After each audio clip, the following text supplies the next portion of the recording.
guys, my name is Shay and welcome to my channel.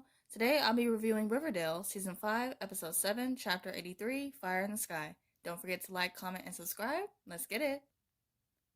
The episode starts off with Archie and Jughead cleaning up after the fire. Archie is looking at an old framed photo of his grandfather who was a firefighter. He tells Jughead the best counterattack is to fight fire with an actual fire department. He mentions that Veronica is going to talk to Hiram. He shows Jughead a man in the photo who ended up becoming Riverdale's fire chief for 20 years. He is retired, but he still lives in the town. Betty, Alice, and Kevin are at the morgue. Dr. Carnell tells them that the body that they found at the swamp is not Polly's. The body is from 3 years ago and tells them that without that identification, it will be cremated for disposal. Betty asks him to wait until she can figure out the identity of the body. Veronica confronts Hiram on setting the fire to Archie's house. He claims that he didn't do it, and I'm like, yeah, right, we all know he's lying. Hiram tells him that Riverdale can't be saved and that it is a joke. Veronica tells him that this is personal now. Archie is with Chief Russell at Pops, asking him if he wants to come out of retirement. He says that the town needs a fire department and that he will be the first volunteer. Chief Russell tells Archie that it was an honor working with his grandfather, but that this is a young man's battle. The VIXENS are having cheerleading practice, and CHERYL storms in, disrupting as only CHERYL Blossom would. CHERYL says that she is there to take over the team, and TONI says that she is not backing down. CHERYL challenges TONI to a dance-off, and TONI says that she is pregnant. One of the VIXENS offers to step in for TONI, and they have a dance-off. After the dance-off, TONI tells him that it's a tie, and that if CHERYL can put aside her ego, that they can both be co-captains of the cheer team. CHERYL agrees and orders the VIXENS to take it from the top. Archie and Veronica are talking about Hiram and him trying to get the fire department together. He mentions that he doesn't have no fire engine, no volunteers, or anyone to train them. She offers to help and mentions that her friend, Katie's friend, Jorge's ex-boyfriend, Bernardo, who is a firefighter. She says that she would try to see if she can get Bernardo to come out for a few days. Veronica comes to her class and tells the students that they are going to learn how to revive a dying economy. She asks them if they would like to renovate a CD video store and turn it into a jewelry shop and be exempt from taking the midterm. And of course, everyone agrees. Jughead is working at Pops and shows Tabitha articles from back in the day about the Mothmen. He tells her to read the last paragraph and asks her if she could get him an interview. Archie comes home and finds Jackson on his doorstep. He says he figured that he would take him up on his invitation because back when they were both serving, when Archie was leaving, he told Jackson to look him up when he gets out.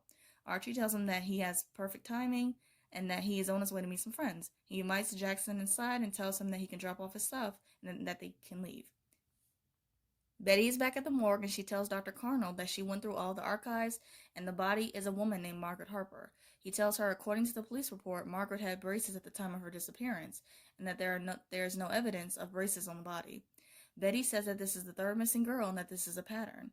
Archie is with Jackson, Kevin, Fangs, and some other guys at the White Worm. He tells them that he is looking for a group of good men to assemble a volunteer fire department to replace the one Hiram destroyed. He mentions that Veronica is having an expert from New York come and asks who will join them. Betty is with Margaret's mother and asks her about her daughter's disappearance. Margaret's mother says that she felt like her daughter couldn't talk to her, and then she decided to go with the truckers. She mentions how Sheriff Keller did what he could, but that TONI was a godsend. Cheryl's reading a magazine in the teacher's lounge, and Veronica asks her about her art skills.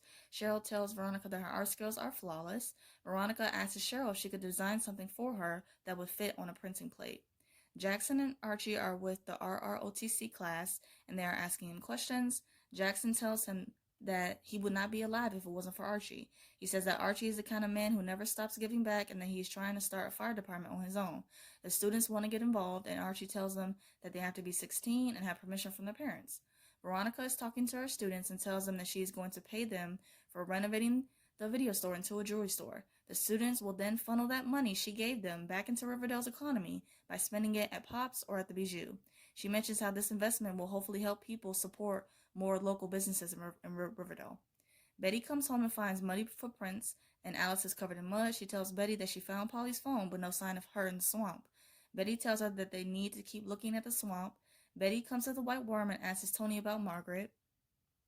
TONI says that she went missing a few years ago and that she tried to set her up with jobs in a support group, but it was hard. Betty tells TONI that she found a body at the swamp and that she needs her help searching it. TONI tells her that the serpents are there for her for whatever she needs.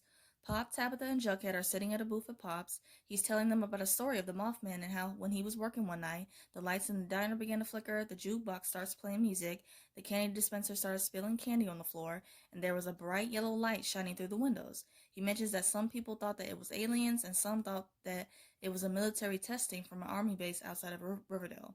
He says that it never happened again, but he wishes that it would happen again. He tells them that Cheryl's grandmother, Nana Rose, was there that night and that they should talk to her. Bernardo is giving the students an encouraging and informative speech about training in the fire department. It goes back and forth between Bernardo and everyone training, and Veronica printing her mad money dollars, which look really good, by the way, with her face on them. Jughead asks Tabitha about Veronica's face on the dollar bills. She informs him that it is like mad money to spend in Riverdale, at Pops or at the Bijou, and he uses it to buy himself a drink at the White Worm. Cheryl is in the gym and she's making the Vixens run laps. Toni comes in and she is angry with her for going behind her back coaching the girls. One of the Vixen cheerleaders has a sprained ankle and Toni tells her that this ends now. Cheryl tells Toni to tread lightly and that she is on thin ice. And this tension with Shoni, it is super thick and you can cut it with a knife. Betty, Alice, Sheriff Keller, and a group of others are on the swamp searching for Polly. Hiram, along with Reggie and some others, have rifles and he orders them to leave his property. And he's just such a douche. I can't stress that enough. Like every time when I talk about Hiram, he is just such a douche. Tabitha and Jughead are with Nana Rose. They are asking her about the night of Pops. Nana Rose says that she suspects the yellow light came from the Mothman ship. She says that a few weeks after the incident, she found a Mothman corpse in the maple forest and that there was an autopsy performed. She mentions that she kept the corpse preserved in a barrel of maple syrup and that she would try to find it for Jughead. Veronica is with her students and she tells them that they successfully introduced 50,000 river dollars into the town's community. The students say that they pump more money and offer that they do 10,000 this time. Veronica mentions that they should build their economy slow and steady. Hiram interrupts her class and he's talking to her about the river dollars and Archie starting the fire department. Veronica shuts him out of her class and tells Hiram to take a hike, and I'm like, he needs to take a super long hike. Massive. Archie, Jackson, Bernardo, and the rest of the students are sitting around talking about Archie and Jackson's war stories. A guy named Earl comes into the gym and asks him about them starting the fire department. Archie tells him that they are going to make the town better for him and for everyone else. Earl mentions that he has heard other people say that before and tells Archie he hopes that he can back it up. Betty is on the phone with Glenn and he asks if he can send one officer her way to Riverdale so that they can search the swamp. He tells her that the trash bag killer has reemerged and that there are 2 victims. Betty tells him to focus on the trash bag killer and catch him, and that she will focus on handling things in Riverdale herself. And the look on Betty's face, she is traumatized. And then she has a flashback of her time in captivity, being tortured by the trash bag killer, and I'm just, I feel so bad for Betty. Like, she is going through it. Betty returns to the swamp late at night, and Reggie shows up. She tells him that she is not leaving, and he gives her some new information. Reggie tells her that he found another body on the swamp, and tells Betty that Hiram cannot know about this. Bernardo is training the students, and a guy comes in the gym and tells them that the pool house is on fire. The guys tell them that Earl's inside, and Archie rushes into the burning building to save him. Veronica is counting her river dollars and calls Hiram, asking if he is trying to sabotage her plan. She says that someone is flooding the economy with money that she didn't print. Betty is at the morgue and tells Dr. Colonel that an associate found the body at the swamp. He says that the body is indeed Margaret's and that the cause of death was trauma. The left part of her body was pulverized as if with a wrecking ball, which is very extreme. Cheryl and Toni are in the gym alone, and Toni calls her out on being able to get away with so much because of her money and privilege. She tells Cheryl that she knows that she has been through hell and back, but that doesn't give her a right to terrorize people in the town for no reason. Cheryl mentions that she doesn't have any idea of what she has been through in these last 7 years, and Toni tells her to save her sob story. Toni tells Cheryl that she's cursed herself. She says that she is not going to let Cheryl take over the Vixens for reasons of vanity or revenge. She tells her that she wants Cheryl out there on the grounds with everyone else doing the good work and being one of the good guys, but she's going to have to take a hard look at herself in the mirror first. Cheryl takes that the hard way, but Toni is absolutely right in the situation.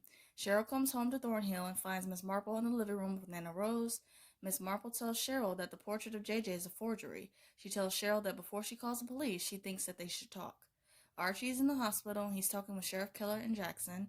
Sheriff Keller informs Jackson of Hiram and all that he's done. Archie tells him that this is just the way life is, and Jackson says that what are they over there serving in war and fighting for their country if this is what happens to them when they come home. Hiram asks Reggie how did they find the body at the swamp. He convinces Hiram to let them search the swamp and to be a hero.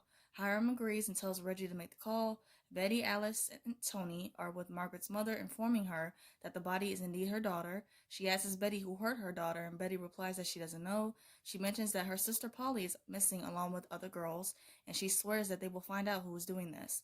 Jughead comes into Pops and finds the barrel that Nana Rose said that she would find for him. Tabitha and Jughead are in the back of the diner looking at the corpse, which looks totally disgusting. He finds a woman who is an expert online and says that he will call her to see if she can tell them more about the figure. Veronica is in her classroom and tells the students that they have to shut down the operation.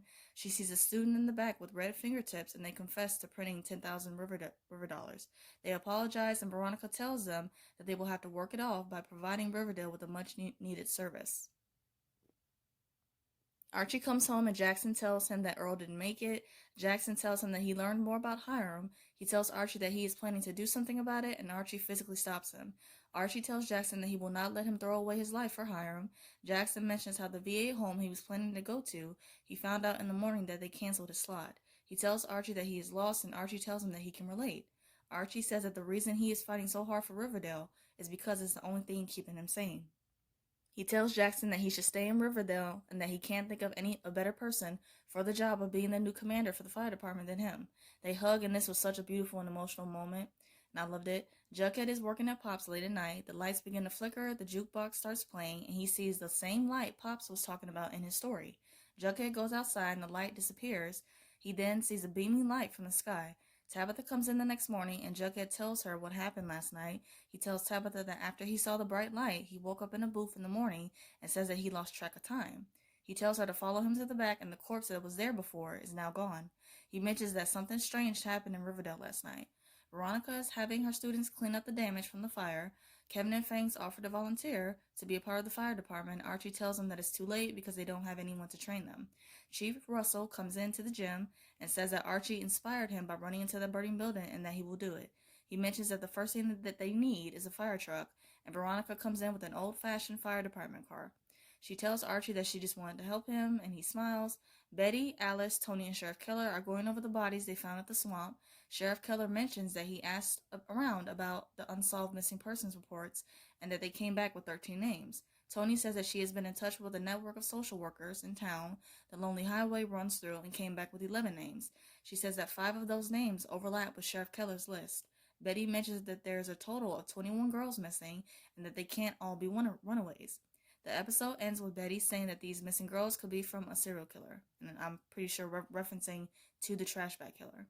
To wrap up this video, I'm going to do 3 quick things. First, my quick thoughts on the episode. This was yet another filler episode. I didn't really care for a lot of the stuff that was going on. The only storylines that I really cared for was Archie getting the fire department together and Betty, Alice, Toni, and Sheriff Keller teaming up to find Polly. Second, my thoughts on next week's promo. It looks good. It shows everyone at CHERYL's, and she says that she's throwing a get together and that everyone has a chance to do something that they always wanted to do. So that'll be fun.